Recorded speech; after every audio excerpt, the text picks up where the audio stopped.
Bien, voy a compartir este domingo un tema nuevo que va a ser, supongo que este domingo, no nos va a llevar más tiempo, aunque lo he estado compartiendo, lo compartí hace años, pero creo que viene a colación con lo que estamos viviendo a nivel de iglesia, ¿no? En lo que está viviendo la iglesia en este tiempo que no es nada fácil, absolutamente nada fácil, y que va a ir, en lo natural va a ir a peor, porque es que no puede ir a mejor. Y los cristianos tenemos que saber qué es lo que tenemos que hacer, qué es lo que está por nuestra parte hacer. No voy a decirlo todo, porque es imposible en una sola sesión decir todo lo que tenemos que hacer o todo lo que Dios espera que hagamos por nuestra parte, lógicamente, pero al menos sí voy a tocar un punto que es importante, que tiene que ver con el espiritual, en concreto, el espiritual del enemigo, quiero decir, y que está bastante obviado por muchos cristianos en muchas partes del mundo, y creo que eso no debía ser así, porque tenemos que ser conscientes de la realidad que nos envuelve. Entonces, por eso le he llamado la guerra espiritual bien entendida. ¿Por qué le he llamado la guerra espiritual bien entendida? Pues porque, como vemos aquí, se ha hecho una parafernalia excesiva sobre la guerra espiritual de estos últimos años, que ha llevado a muchos a malentender el asunto, hasta el punto de hacer cartografías espirituales que le llaman, es decir, pues en definitiva, lo que muchos pretenden es echar fuera a Satanás de esta tierra, de este mundo, echarle. Bueno, ya nos gustaría, claro, no podemos decir otra cosa, pero no es lo que la Biblia enseña. La Biblia no enseña que la Iglesia va a echar fuera, literalmente, va a echar fuera al diablo y a todos sus demonios de este mundo. No dice que la Biblia no dice que la Iglesia tiene que hacer eso, no es el papel de la Iglesia. El papel de la Iglesia es otro. Entonces, por mucho que intentemos avanzar en destruir principados, como dicen algunos, y echar fuera al diablo de las ciudades, y algunos hasta derraman sal, y que eso es magia blanca o brujería, echar sal por las calles y aceite, y ensuciando las calles, ¿no? Y luego vienen accidentes, ¿no? O hay incendios, como ha pasado, al echar aceite por las carreteras, diciendo que así se ahuyenta al diablo y cosas por el estilo que son absolutamente marramachadas, espirituales, ¿no? Eso no hay por dónde cogerlo. Pero hay muchos cristianos que son, yo diría que son verdaderos cristianos que están engañados con todas estas mentiras, y es importante decir la verdad, porque solo la verdad destruye la mentira. Entonces, es muy importante que entendamos ¿qué es lo que la Biblia habla acerca de guerra espiritual? Porque sí nos habla de guerra espiritual, sí nos habla de lucha espiritual, sí nos habla de que tenemos una lucha, pero hay que entender qué tipo de lucha es y no creer cualquier cosa que no venga, que no sea realidad ni sea verdad. Entonces, es cierto que hay lugares en el mundo donde hay más actividad demoníaca que en otros. Tampoco es menos cierto de que hay personas que tienen más demonios que otras personas. Literalmente tienen demonios. O sea, el tema demoníaco es real. Ya partamos de esa base. Aquí no estamos diciendo, como algunos dicen, que ya el diablo está atado y que está ya en el abismo y que ya no hay demonios pululando. Quien dice así, por eso también se enseña, esa es la otra parte, el otro extremo de la cuestión. Hay algunos que solo ven demonios por todos lados. Y hay otros que no ven ningún demonio. Claro, ni una cosa es verdad, ni la otra tampoco es verdad. Es lo que la Biblia enseña, eso es lo que es verdad. Y la Biblia, como veremos, estaremos analizando, sí enseña de que tenemos lucha contra demonios, literalmente. Entonces, claro que hay demonios en partes del mundo más que en otras, aunque generalmente podemos decir que principados, potestades, los hay en todas partes del mundo. Y esta es nuestra lucha, pero hay que entender bien de qué manera tenemos que luchar. Esa es la cuestión. Y eso es lo que voy a pretender hacer esta tarde. Así que vamos a la palabra del Señor. Efesios 6, 10 al 17 dice: por lo demás, hermanos míos, fortaleceos en el Señor y en el poder de su fuerza. Vestíos de toda la armadura de Dios para que podáis estar firmes contra las asechanzas del diablo. Porque no tenemos lucha contra sangre y carne, sino contra principados, contra potestades, contra los gobernadores de las tinieblas de este siglo, contra huestes espirituales de maldad en las regiones celestes. Por tanto, tomad toda la armadura de Dios para que podáis resistir en el día malo y, habiendo acabado todo, estar firmes. Estad pues firmes, ceñidos vuestros lomos con la verdad y vestidos con la coraza de justicia, calzados los pies con el apresto del Evangelio de la paz, sobre todo tomad el escudo de la fe con que podáis apagar todos los dardos de fuego del maligno, y tomad el yelmo de la salvación y la espada del Espíritu, que es la palabra de Dios. Gracias, Señor, por tu palabra. Ayúdanos a entenderla y ayúdanos, Señor, a ponerla en práctica, siempre con la guianza de tu Espíritu y con el poder de tu gracia. Amén. Estos son versículos impresionantes.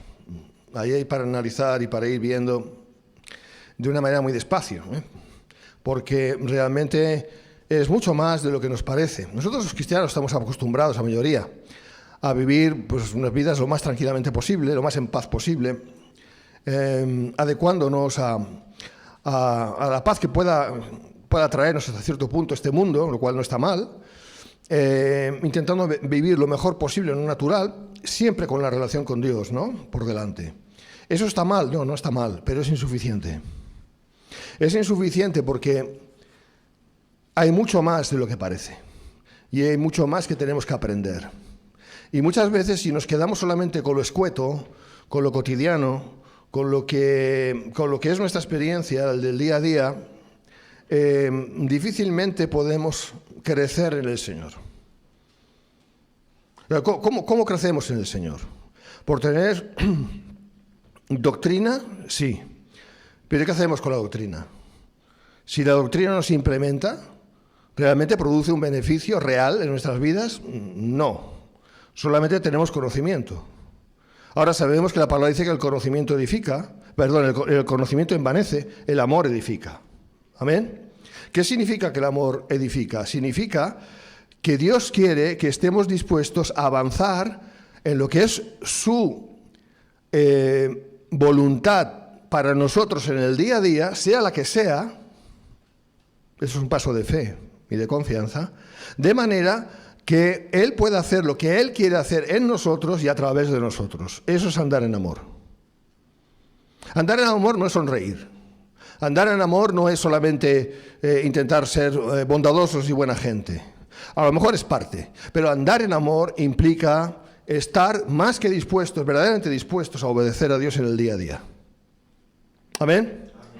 Porque Dios es amor, su voluntad es amor, así crecemos en amor. Y no solamente vamos a tener un conocimiento de las cosas, lo cual es indispensable, me refiero a la doctrina, sino que además Dios nos va a ir llevando de gloria en gloria. ¿Dice la palabra de gloria en gloria?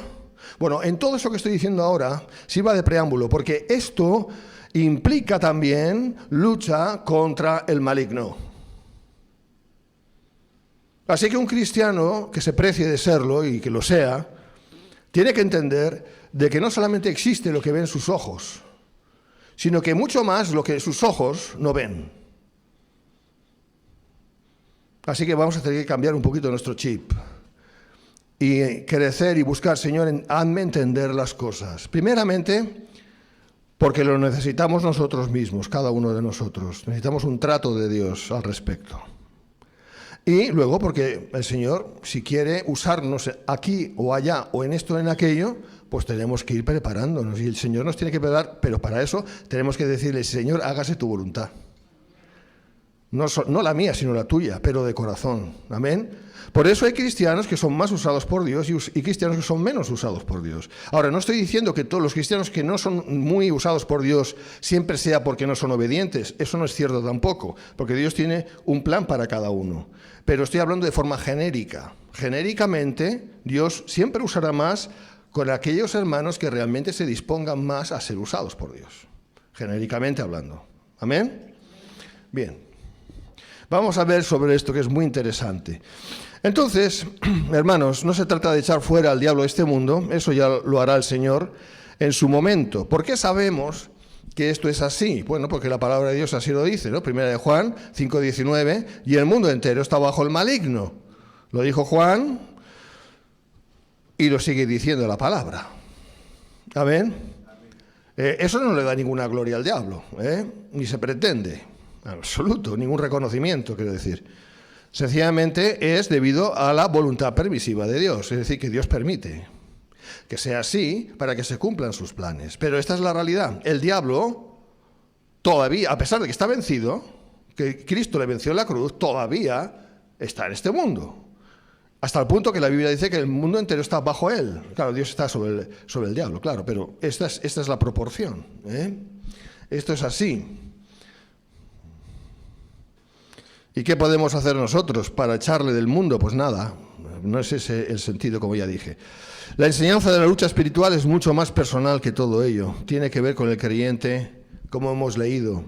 Si te das cuenta, las palabras de Pablo en Efesios que hemos leído tienen que ver con el creyente, tienen que ver con cada uno de nosotros, tiene que ver con eso.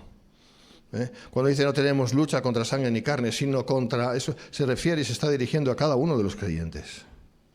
No se está dirigiendo al pastor de la iglesia o a algún apóstol por ahí de estos encumbrados, ¿no?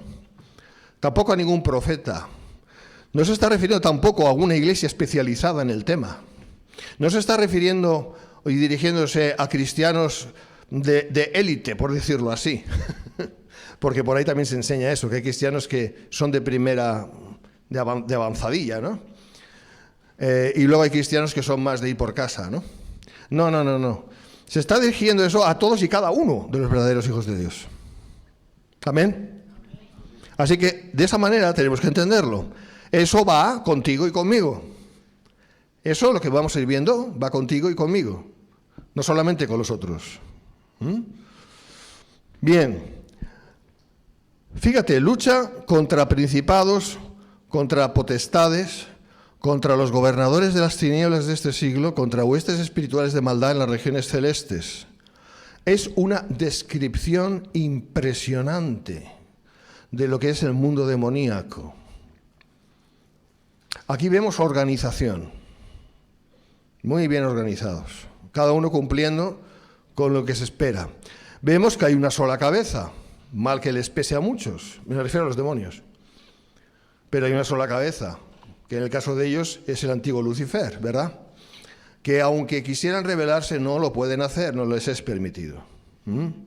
Y tienen que estar sujetos al dictamen del gran tirano de este mundo, que es el diablo. Y están organizados, como digo. El mismo apóstol Pablo nos muestra aquí cómo actúa el enemigo contra el creyente. Toda esta lucha es contra todo esto. Y tú me dirás, Miguel, yo no puedo luchar contra todo esto. Y yo te diré, claro que no. ¿Cómo vas a luchar tú? ¿Cómo voy a luchar yo? Es Cristo en nosotros. Claro.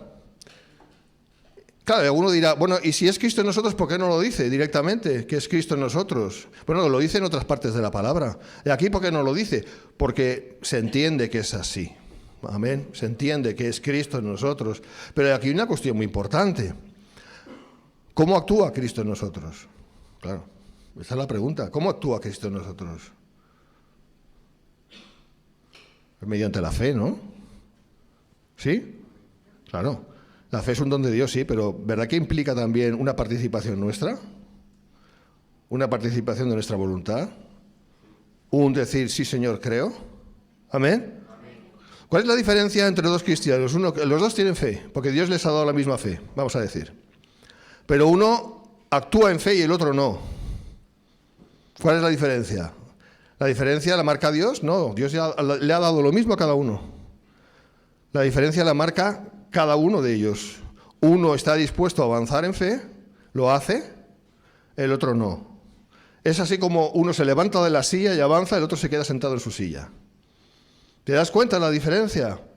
Eso es lo que significa cuando dice que tenemos lucha, que nos tenemos que levantar de la silla y hacer lo que Dios nos vaya diciendo que tenemos que hacer. Y tenemos que avanzar en ese propósito, porque sí tenemos lucha contra todo el espectro demoníaco que existe. Porque todo el espectro demoníaco que existe tiene lucha contra Dios. Y nosotros somos de Dios. Gracias a Dios, aquel versículo que hemos leído hace un momento, ¿no? Empieza diciendo, nosotros sabemos que somos de Dios. Aleluya. Es decir, que ya tenemos la victoria por delante. No es que tenemos que ganar una victoria, es que Cristo ya ganó la victoria para nosotros. Sabemos que somos de Dios y el mundo entero estaba bajo el maligno, pero sabemos que somos de Dios. Bueno, vamos a ir viendo, espero que más en lo práctico. Punto 1, la verdad y la justicia. Dice, estad pues firmes, ceñidos vuestros lomos con la verdad y vestidos con la coraza de justicia. Estad pues firmes. Esto es un paso de fe, hermanos. Si queréis decir sí, decid sí. Claro que es un paso de fe. Cada vez que la palabra nos dice que hagamos algo, es un paso de fe. Porque nuestra carne nos dice, no hagas nada. Nuestra carne nos dice, no hagas nada.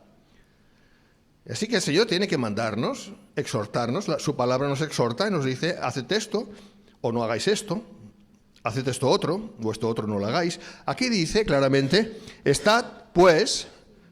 Dice, estad pues, lo cual significa, piénsalo bien, pues significa atención, ¿verdad? Es una llamada de atención. Estad pues, ¿qué dice? Firmes. Otra vez, ¿puedo yo estar firme en mis solas fuerzas? No. ¿En Cristo? Sí, porque es Cristo en mí. Esa es la gran diferencia. Amén. Pero yo tengo que tomar el paso de fe de estar firme. Si yo no tomo el paso de fe de estar firme, no estaré firme. Cristo no va a estar firme en mí, no porque Cristo no pueda estar firme, sencillamente porque no le estoy dando lugar. Hay que darle lugar al Señor, amén. Sobre todo los que ya llevamos años en la fe, que Dios espera de nosotros una madurez, diferente a lo mejor uno que se acaba de convertir, pero ya los que tenemos cierto tiempo en el Señor, ya tenemos que estar acostumbrados a que el Señor nos diga qué hacer y hacerlo, amén. Sabiendo que si hacemos nuestra parte, Él hará lo que realmente se tenga que hacer, porque por nuestra parte no es suficiente, pero es necesario. Amén. Es necesario. Estad pues firmes. Y dice cómo, ceñidos vuestros lomos con la verdad. La verdad. Lo primero que dice es la verdad. Acerca de la verdad, vestidos con la coraza de la justicia. Pablo nos exhorta a estar firmes. Los soldados ante la batalla debían estar firmes, porque aquí vemos que Pablo está utilizando el símil del soldado romano. Eso hay que tenerlo bien claro. Firmes, dispuestos, preparados para confrontar el ataque del enemigo. Es algo así como, si tú ves la película de Romanos, una buena película de Romanos, te das cuenta cómo iban los romanos. Los romanos eran soldados, los legionarios romanos eran soldados estaban perfectamente entrenados y eran muy disciplinados.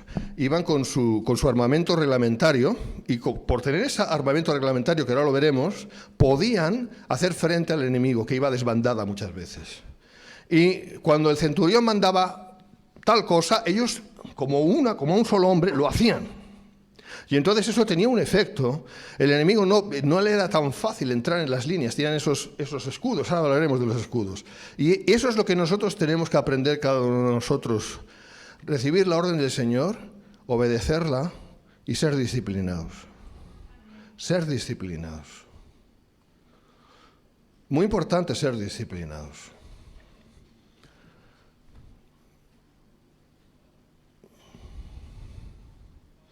La armadura descrita, tomada de la que era de la romana, nos ayuda a entender cómo son los ataques del diablo y sus huestes y cómo protegernos. Esa armadura espiritual, la cual no tiene ningún componente ritualista o metafísico, sino que resulta en una manera de vivir, nos ayuda a entender cómo debemos contrarrestar los embates del enemigo, entre otros. ¿Por qué digo esto? Porque muchos han enseñado, yo antes así también lo enseñaba, porque así lo había creído yo y es un error, de que uno tiene que colocarse la armadura, pero como que te la colocas y, ¿sabes? Claro, yo entiendo que el enemigo se ríe de esto, o sea, dice, mira este. No es un asunto de coger la armadura, si quieres hacer así, hazlo, pero lo que se trata es que lo creas y actúes en consecuencia, ¿amén? Lo creas y actúes en consecuencia. Esa es la cuestión. Así que no hay nada ritualista en eso o metafísico. Vamos a ver acerca de cómo debemos contrarrestar los embates del enemigo, entre otros, cuáles son los embates del enemigo. La desconfianza en Dios y sus promesas. Esto va primeramente en contra de la fe. Dios nos ha dado una medida de fe.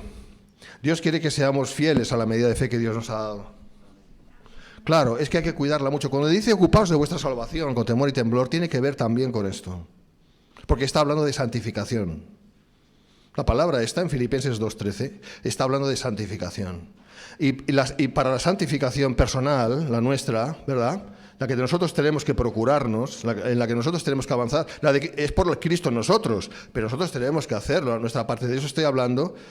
Un elemento importantísimo, vital, sin el cual no podría ser nada, es la fe.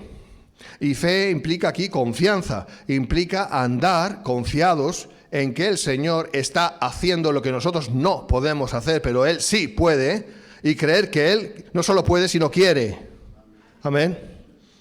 Y no estoy diciendo aquí de que, Señor, yo te he creído para conseguir que necesariamente sane un familiar mío, y entonces depende de cómo si yo creo será sanado. No estoy hablando de eso, porque puede ser que sí o puede ser que no. No estoy hablando de eso. Es cuando uno tiene la certeza de que Dios ha dicho, sí, yo voy a hacer eso. En este caso, por ejemplo, voy a sanar a tal familiar. Ahí estaría bien. Si tú tienes la certeza en tu hombre interior de que Dios va a hacer eso que tú le has pedido, si tú tienes esa certeza, entonces no te muevas de ahí.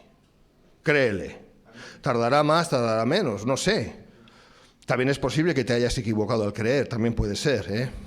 También puede ser. Pero si realmente Dios ha puesto una semilla de fe, una palabra de fe dentro de ti, si realmente la ha puesto, Dios lo va a hacer. ¿Amén? Así que la desconfianza en Dios y sus promesas es un gran enemigo. El abandono de la obediencia. ¿Por qué? Porque podemos empezar confiando en Dios y estando firmes, pero en un momento dado podemos dejar de estar firmes, porque a lo mejor, no sé, y caemos en una bajada de tensión espiritual, por decirlo así. Incluso podemos llegar a apagar la fe. En fin, podemos caer en un despropósito en este sentido. Por eso tenemos que luchar, que eso no ocurra. Amén, mantenernos firmes. 3, confusión y falsedad doctrinal. Esto es un gran enemigo. Porque depende de lo que creamos, así actuaremos. Si creemos de manera equivocada, ¿cómo vamos a actuar? Amén. Así que es importante tener la verdad. El estorbar el servicio a Dios también puede ser, y tenemos que intentar que eso no ocurra. Otro problema son las divisiones que no son de Dios. Hay divisiones que son de Dios. Hay divisiones que Dios permite y se tienen que producir necesariamente. Por eso Pablo dice en 1 Corintios 11 de que entre vosotros se levantan dos bandos. Dice, es evidente, la traducción del griego es dos bandos en 1 Corintios 11, habla de dos bandos. ¿Por qué? Porque un bando es el de Dios, los que son de Dios, y el otro bando, todo lo contrario. Entonces hay divisiones que sí son de Dios en este sentido, hay muchas otras que no son de Dios y no las podemos permitir. Las divisiones que son de la carne no las podemos permitir. Amén. ¿Qué más? Un falso por ser carnal servicio a Dios. Pues bueno, ¿cómo vamos a hacer la voluntad de Dios si estamos entrando en una dinámica bien intencionada, no voy a decir que no, pero que no es conforme a la voluntad de Dios y estamos dando palos de ciego, ¿verdad? Pues eso también es un enemigo a la hora de poder hacer lo que tenemos que hacer en el sentido que estábamos diciendo. Vivir con hipocresía y mundanalidad, no hace falta que diga más. Cualquier otra cosa por el estilo. Estos son, como digo, embates del enemigo. El enemigo nos ataca de esta manera. Amén. Hay más, por supuesto, lo que le ha pasado a la persona que dije antes, ¿no? Pues es un ataque físico, es un ataque del enemigo, evidentemente que lo es. Los ataques del enemigo son variopintos. Siempre el enemigo tiene que pedir permiso a Dios para eso. Pero eso existe y es una realidad. Pero nos estamos ciñendo más en lo que son los ataques de orden espiritual, que tienen que ver contra nuestra fe, contra nuestra confianza, contra el sentido verdadero del amor, contra lo que es la unidad del cuerpo de Cristo, etcétera, etcétera. Ahí tenemos pelea, ahí tenemos guerra espiritual, más de lo que pensamos, porque en las iglesias no todo se arregla con la coinonía. ¿Me seguís? A ver, no estoy menospreciando la coinonía. Lo que quiero decir es justamente lo que he dicho, que no todo se arregla con la coinonía, porque si no tendremos, lo que tendremos es un club social. Y la iglesia no es un club social solamente. En parte sí, claro que lo es, pero no lo es absolutamente, del todo. Es una sociedad espiritual. ¿Amén? Por lo tanto, implica que tenemos que crecer mucho en el conocimiento, en el discernimiento. En el discernimiento. para saber qué es lo que está pasando y hacer guerra espiritual contra ello. ¿Amén? Y ya te digo, la guerra espiritual es a través de la oración. Y de echar fuera demonios y de reprender al diablo y lo que haga falta en oración y en fe. ¿Amén? Eso de entrada. Vemos que el enemigo ataca con la mentira y con tentaciones, y por eso debemos contrarrestar ese ataque con la verdad y la justicia o santidad. La verdad es la de Cristo, la cual al vivirla produce justicia o santidad.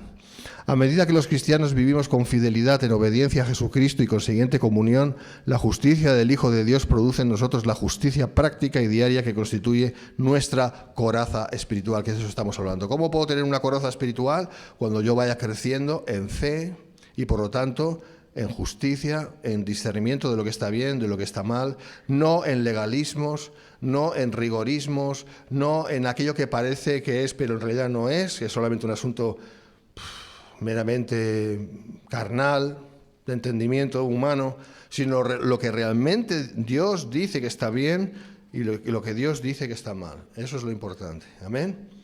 Cuando vamos creciendo así, el enemigo ya no tiene tanta entrada a nuestras vidas, tanto ataque a nuestras vidas, porque por ahí no nos puede atacar porque ya lo vemos. No estoy hablando ahora de ataques físicos, estoy hablando de ataques espirituales. Amén. Así que tenemos que crecer de esta manera, con la coraza de la justicia. También habla de calzados los pies con el apresto del Evangelio, el Evangelio en la práctica diaria. De eso se trata, del Evangelio de la paz. Y yo por años estaba viendo eso, y calzados los pies con el apresto del Evangelio de la paz. Y yo no entendía muy bien, pero lo que yo entendía, hace mucho tiempo, ¿no? Yo entendía, desde hace muchos años entendía, bueno, pues eso será que tengo que ir predicando el Evangelio. Y cuanto más predique el Evangelio, pues entonces más guerra espiritual haré.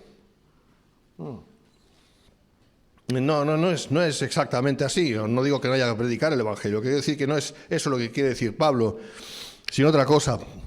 Los soldados romanos se ponían botas con clavos. Estamos hablando de la armadura, ¿verdad? Botas con clavos que les permitían aferrarse al suelo durante el combate. Claro, los romanos... Es que Pablo tiene esta imagen en su cabeza cuando está hablando de estas cosas, de cómo actuaban los soldados romanos. Los conocía bien.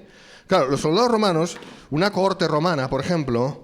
Pues a lo mejor eran una fila, ¿verdad? Un legionario aquí, otro aquí, una fila, el centurión delante, por decir. Y cuando eran atacados por el flanco, normalmente el enemigo atacaba por el flanco derecho y por el flanco izquierdo, por donde podían, ¿no? Ellos se giraban, ponían sus escudos y ponían el pie, clavaban el pie en el suelo.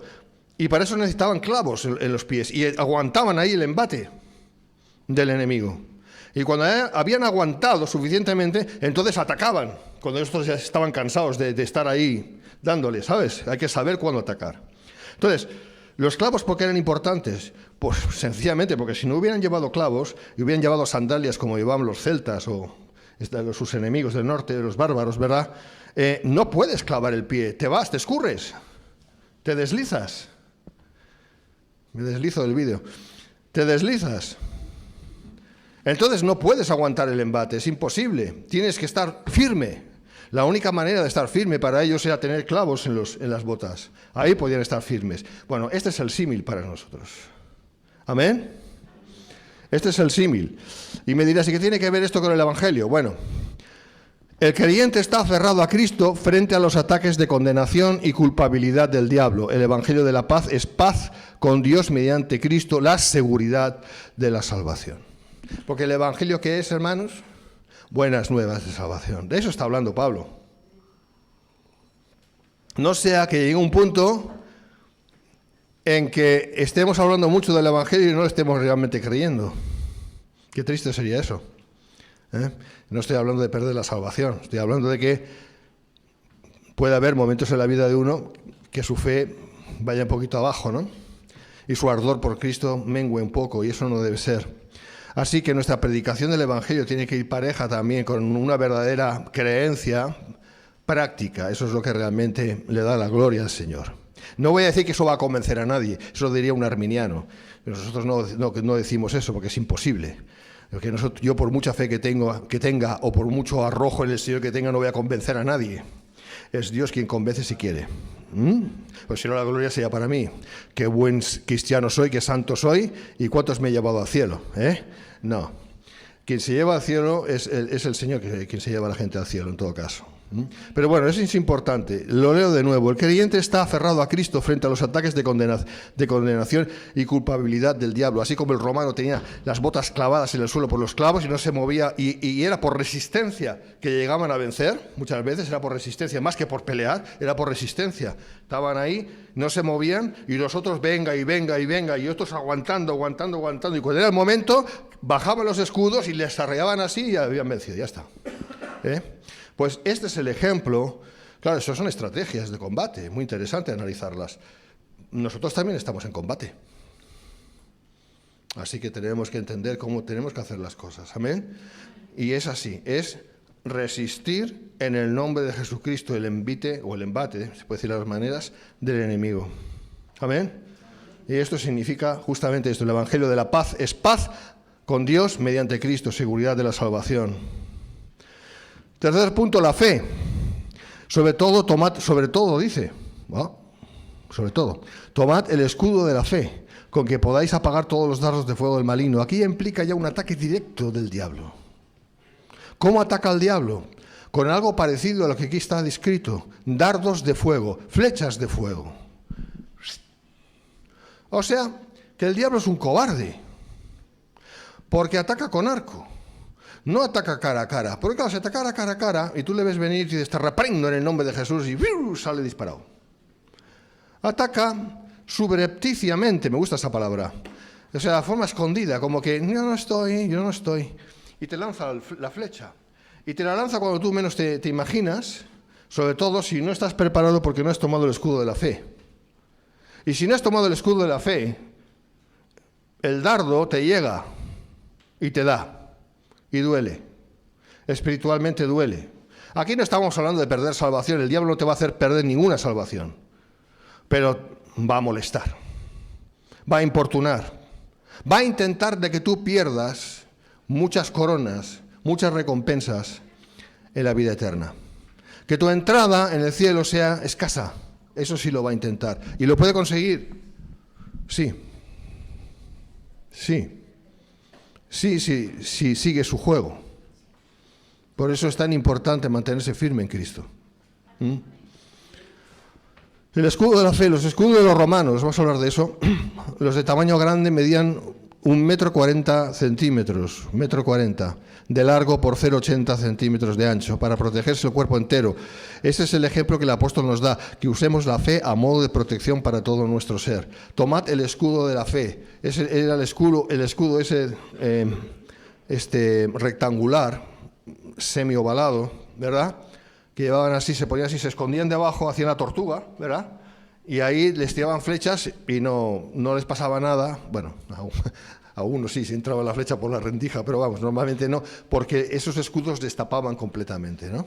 Y es lo que dije antes de acción de resistencia, para luego en un momento dado ya quitar el escudo y atacar. Pero estamos hablando primeramente de lo que es resistir.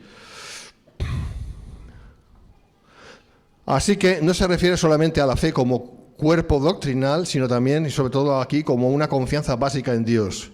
Obviamente esa confianza debe fundamentarse en la verdad revelada y avivada en uno por el Espíritu Santo. Esto es muy importante. A muchos dicen, no, yo tengo fe. No, tú lo que tienes es mucha emoción. No, yo tengo fe, ¿sí? Pues va a ser probada tu fe. Dios ya sabe si tienes o no tienes fe.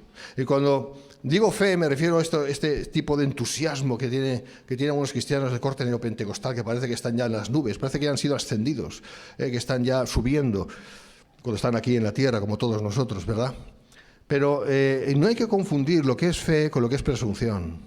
Presunción no es fe. Lo que uno quiera creer, eso no necesariamente es fe. Fe es lo que realmente es fe.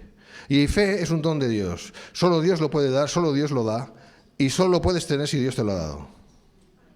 Que eso pueda producir una emoción en ti, está muy bien. No estamos en contra de las emociones, como no puede ser de otro modo. Pero las emociones nunca van por delante.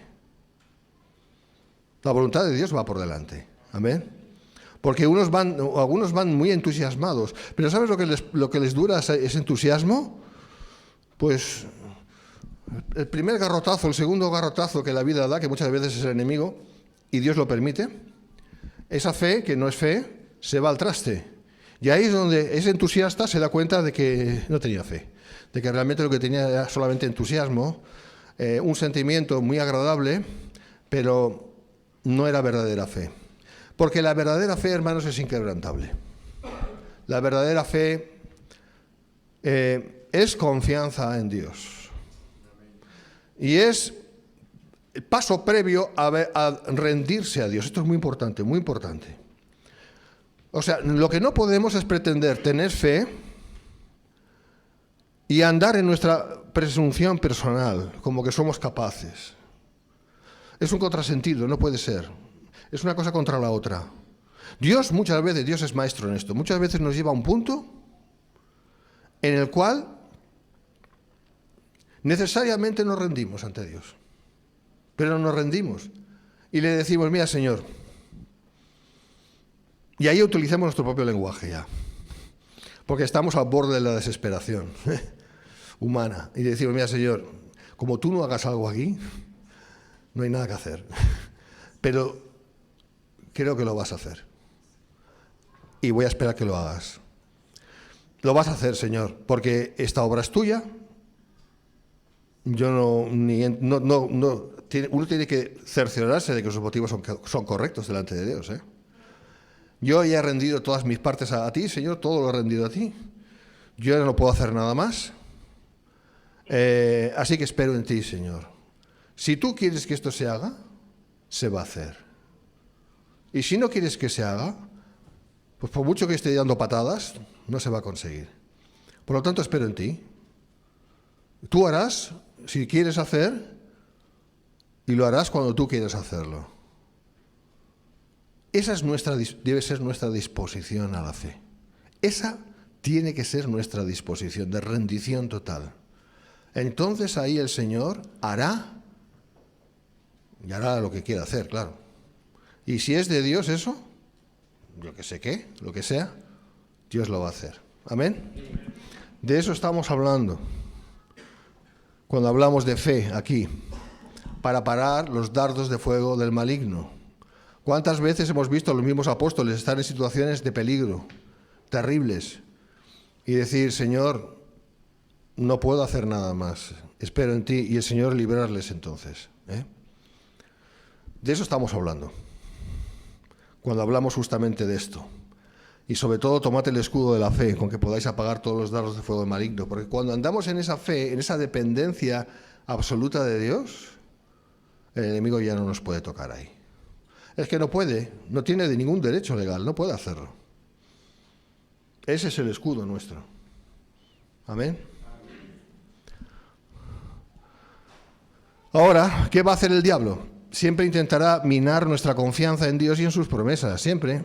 Fortalecernos en el Señor tiene mucho que ver con el crecimiento en confianza, dependencia del Señor, y esto es vital para apagar esos dardos de fuego que el enemigo envía. Esos dardos de fuego del enemigo suelen ser tentaciones, pensamientos, palabras de terceros que hieren o hunden, comentarios maliciosos. Toda cosa que viene contra uno y que busca el dañar afectando la comunión con Cristo, tenemos que usar el escudo de la fe y muchas más cosas, claro, esto es solamente un detalle. Bien, seguimos. El yelmo de la salvación y la espada del Espíritu.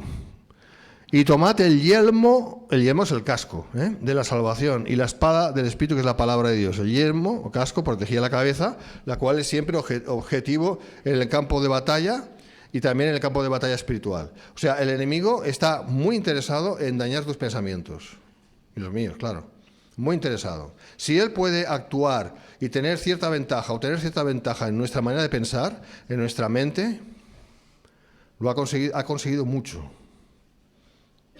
Porque lo que pensamos es lo que sentimos.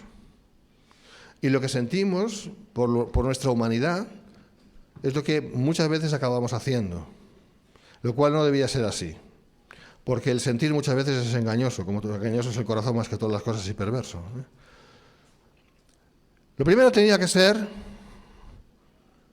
pensar, saber cuál es la voluntad de Dios, aceptarla y obrar en consecuencia. ¿Pero qué hacemos nosotros los humanos?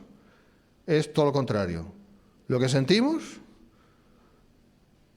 es lo que seguimos pensando, entonces sentimos más, pensamos más, luego sentimos más y acabamos haciendo lo que fue el primer pensamiento. Error. No podemos hacer eso, tenemos que saber. Por eso la Biblia, otra vez insisto, la Biblia nos dice que tenemos que andar en fe, porque andando en fe, en confianza en Dios, en conocimiento de Dios, en dependencia de Dios, siempre iremos haciendo lo correcto. Llegará un momento en que sabremos discernir lo que es verdad y lo que es mentira y nos vamos a agarrar realmente de lo que es la voluntad de Dios entonces. Y los sentimientos luego irán de acorde a eso, pero no los sentimientos en cabeza, sino en cola. ¿Amén?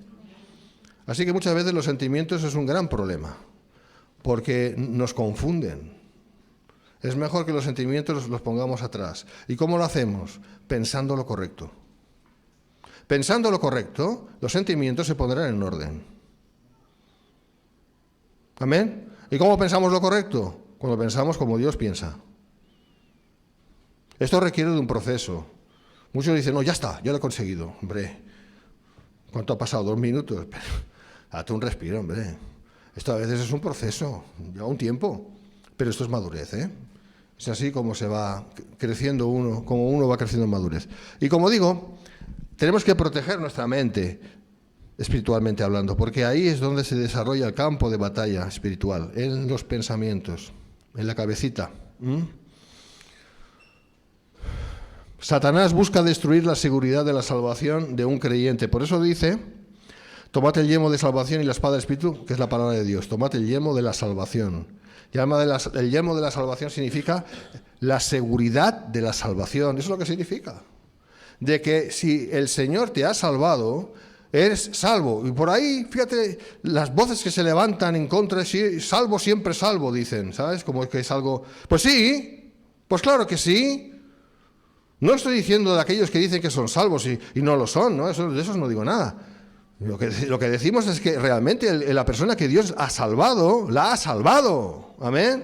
Y puede decir que siempre es salvo. Pues claro, porque lo que Dios hace lo hace bien. Aleluya.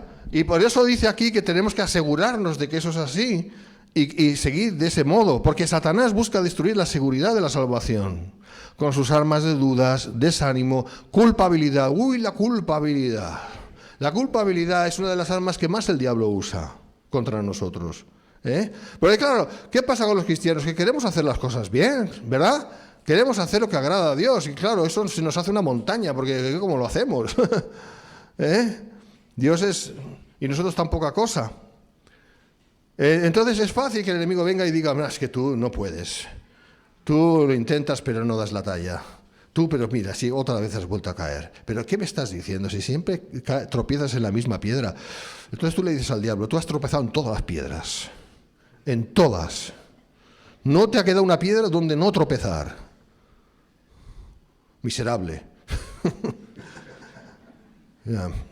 Pero bueno, por mucho que le digas al diablo, él va a insistir y seguir insistiendo. Y ahí es donde nosotros tenemos que reconocer y decir, es verdad, yo por mí mismo no puedo. Pero en Cristo todo lo puedo, que Él me fortalece. Amén. Claro, es la gran diferencia, ¿no? Por ello, nuestra lucha esta vez es defensiva y se trata de protegernos con el yelmo o casco de la salvación, que implica la seguridad de la palabra, la cual nos promete de que nada creado, ni siquiera nosotros mismos, nos podrá apartar del amor de Dios que es en Cristo Jesús, Señor nuestro. Romanos 8, 37 al 39. Por eso nos tenemos que agarrar bien de la palabra. Dice que ninguna cosa creada nos podrá separar. Y creo que tú y yo hemos sido creados, ¿verdad? O sea que ni yo mismo me puedo separar de Dios. Ni yo mismo. Porque algunos dicen, no, porque tú puedes decidir separarte de Dios. No, la palabra de Dios me dice que yo no puedo. Entonces no tienes libre albedrío. No, claro que no. ¿Cómo voy a tener libre albedrío para separarme de Dios? No tengo libre albedrío. Dios no me lo permite, gracias Señor. Claro. ¿Te imaginas que tuviéramos esta habilidad, esta posibilidad de decir, bueno, Señor, mira, sabes, lo he pensado mejor y la verdad es que prefiero irme al infierno?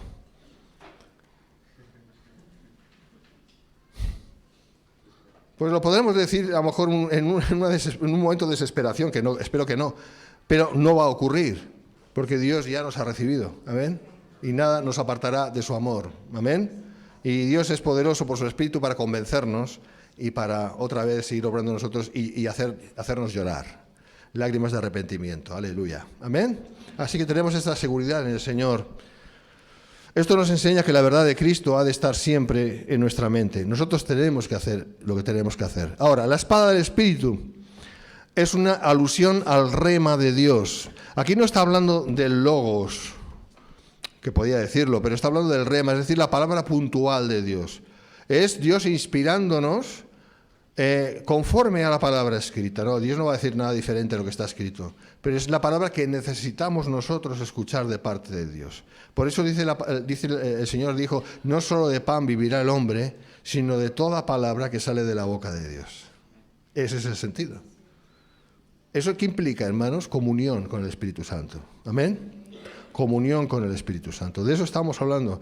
De eso tenemos que procurarlo más. Señor, háblame más, guíame más. No me quede con el ABC, que no me quede con lo que he aprendido.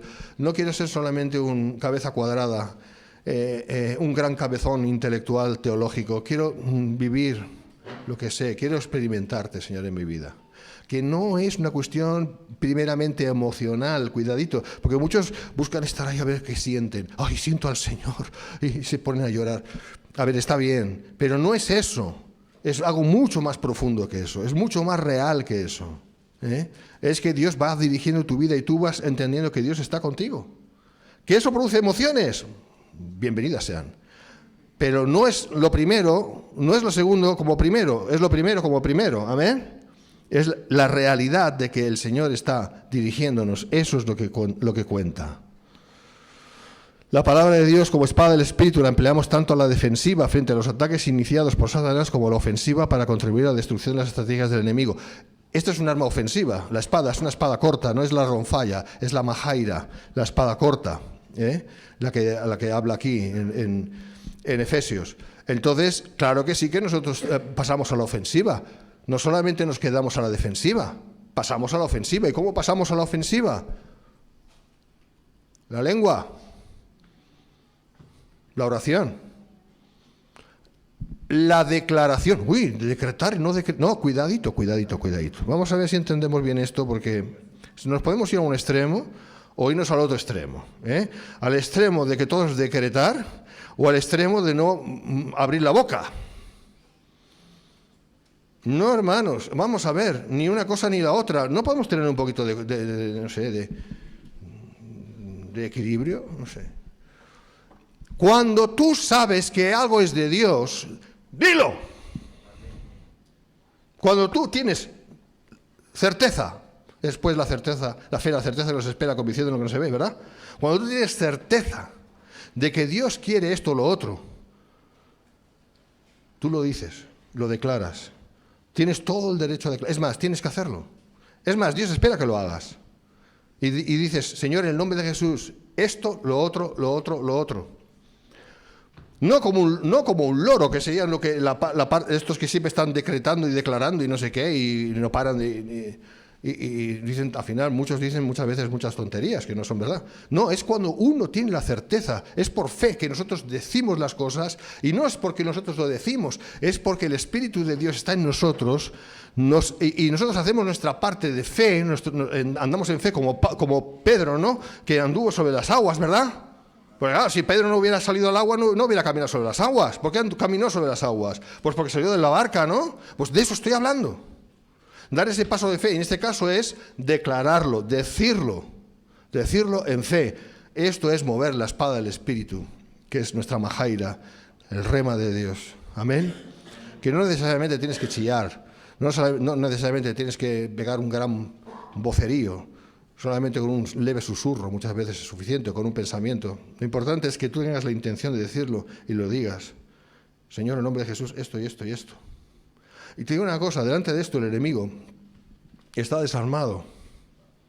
El enemigo está desarmado, no puede hacer nada. Porque la palabra del Espíritu es tan poderosa, tan poderosa. Así que no se trata aquí no estamos hablando de parafernalias y de grandes no sé qué. Estamos hablando solamente de fe, de andar en fe, declarar en fe, creerle a Dios, decirlo, confesarlo, en fe. En fe. No en presunción, en fe. ¿Amén? ¿Vemos la diferencia? Vale. Conclusión. Así pues, lo que vemos en estos versículos se corresponde con lo que debe ser la lucha diaria contra el enemigo, el cual tiene como objetivo el causar el máximo de daño al creyente. Hay una cosa aquí que quiero que sepáis también. Muchos han llegado al error de pensar de que si no se meten con el diablo, no pasa nada. No les va a pasar nada. Es decir, mira, yo no me meto con el diablo y entonces el diablo no se mete conmigo. Falso. Falso. ¿Qué he dicho, no? He dicho falso, ¿no? Falso, claro. ¿Tú te crees que el diablo te va a considerar en algo?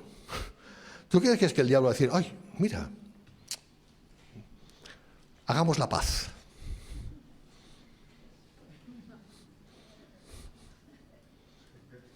Eso es que no has visto muchos demonios. No has peleado contra muchos demonios. No has echado fuera muchos demonios de mucha gente. Si piensas así. No, el diablo va a intentar todo lo que pueda. El diablo es maquinador, es farsante, es teatral, es un gran actor, pero es muy malo. No como actor, sino como ser. Muy malo. Muy malo. Y siempre va a intentar lo que puede intentar con tal de llevarse el gato al agua. Lo va a intentar. Tú no puedes decir, bueno, hagamos paz. How? Yo no me meto contigo y tú no te metes conmigo. No funciona así. No es así. Porque la Biblia dice que tenemos lucha.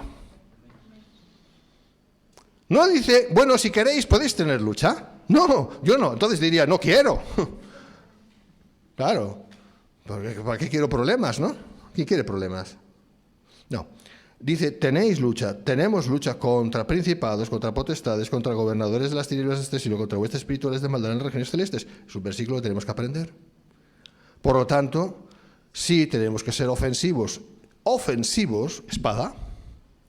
Espada, eso es para ofender, para atacar, ¿no? En fe, es decir, conforme a la palabra de Dios, conforme a la voluntad de Dios. No a tontas y a locas, sino conforme a lo que entendemos que es parte de Dios, la voluntad de Dios. Y al mismo tiempo también, por supuesto, todo lo que hemos dicho anteriormente. ¿Amén? El verdadero creyente que se deje enredar por el enemigo no perderá la salvación, pero podrá perder, como dije antes, muchas recompensas, y eso no es la voluntad de Dios. Por eso la amonestación es clara: fortaleceos en el Señor y en el poder de su fuerza, vestíos de toda la armadura de Dios para que podáis estar firmes contra las asechanzas del diablo. El diablo sabe que un hijo de Dios jamás dejará de serlo, pero intentará por todos los medios que ese creyente pierda las recompensas.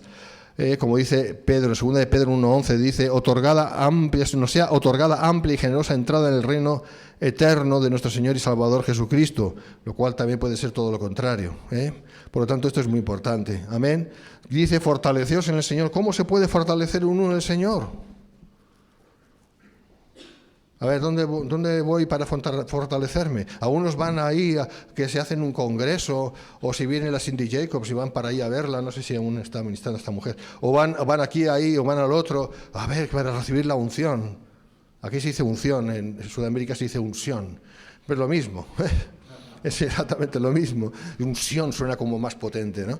Y van aquí y van allí para que les impongan manos, y cuantas más manos les impongan mejor, y entonces ya ahí están fortalecidos el Señor. No, lo único que tienen es que nuestras emociones están muy high, como se dice en inglés, muy high, very high, están con unas emociones tremendas, y eso es fe. No, eso es sencillamente eso, emociones disparadas. No, hermanos, ¿cómo se fortalece uno en el Señor?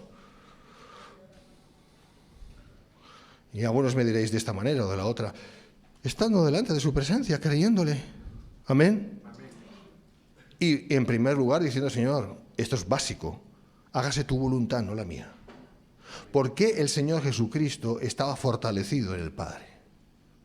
Porque toda su vida, dirás, porque es el Señor, ya, claro, ya lo sabemos, pero vivió como hombre. Entonces, ¿por qué estaba tan fortalecido en el Espíritu? ¿Por qué? Porque siempre, si te das cuenta en los evangelios, siempre decía lo mismo. Hágase tu voluntad, no la mía. Esa es la base para poder avanzar en fe y fortalecernos en Cristo. ¿Amén? Cuando estamos rendidos, realmente rendidos delante de Él. Y no hay otra manera. No en vano el apóstol Pablo también amonesta diciendo, por tanto, amados míos, como siempre habéis obedecido, no como en mi presencia solamente, sino mucho más ahora en mi ausencia, ocupaos en vuestra salvación con temor y temblor, porque Dios es el que en vosotros produce así el querer como el hacer por su buena voluntad. Fíjate que dice, y con esto acabo ya, que Dios es el que produce en nosotros tanto el querer como el hacer por su buena voluntad. Es decir, que Dios va primero y nos va llevando por el camino, nos va empujando, nos va guiando, pero hace más que guiar, nos va dirigiendo, nos va como empujando un poquito, ¿sabes? Nos va por ahí, como el agua cuando abre camino por la tierra, ¿no? Que empuja la tierra y se abre camino si hay pendiente. Pues ahí está el Señor empujándonos, y nosotros solo tenemos que hacer nuestra parte, ponernos de acuerdo con Él. ¿Amén? O sea que no hay que buscarle, voy a buscar al Señor, voy al Himalaya a buscar al Señor, que está alto el Himalaya, a ver si ahí hay más presencia de Dios, está más cerca del cielo. Muchos enseñan estas tonterías, es verdad, yo he leído libros de estos, y ahí en el Himalaya sentí la presencia del Señor. No, lo que pasa es que el Yeti estaba ahí, y tú confundiste. El Yeti no existe. Yo no sé, la gente se inventa cosas. No es que el Señor está más en un sitio que en otro. Algunos que son más religiosos dicen, no, hay que ir a un templo católico. Porque ahí, claro, ahí está la presencia. No, ahí no está el Señor tampoco. No, ¿por un templo evangélico? No, tampoco. ¿Y dónde está el Señor? En ti. Si eres cristiano. Tú eres templo del Espíritu Santo, si eres hijo de Dios. ¿Por qué tienes que ir no sé dónde a buscarle? ¿Y eso qué significa? ¿Que entonces tú ya estás tranquilo con el Señor y ya estás ahí en tu casita? No. El hecho de que Dios esté en nosotros significa que tenemos que obedecerle a Dios en todo lo que nos dice y congregarnos. ¿Sabes la presencia de Dios que hay aquí esta noche, ahora mismo? Muchísima. ¿Por qué? Porque cada uno de los templos de Dios estamos juntos aquí. Y por eso es una de las razones por las cuales Dios dice que nos congreguemos. ¿Amén? Hay muchas razones ahí que se nos escapan, pero Dios quiere que le obedezcamos. Buscar a Dios significa obedecer a Dios. Y consecuencia de eso seremos fortalecidos con el poder de su fuerza. Amén. Gloria a Dios. Dios les bendiga.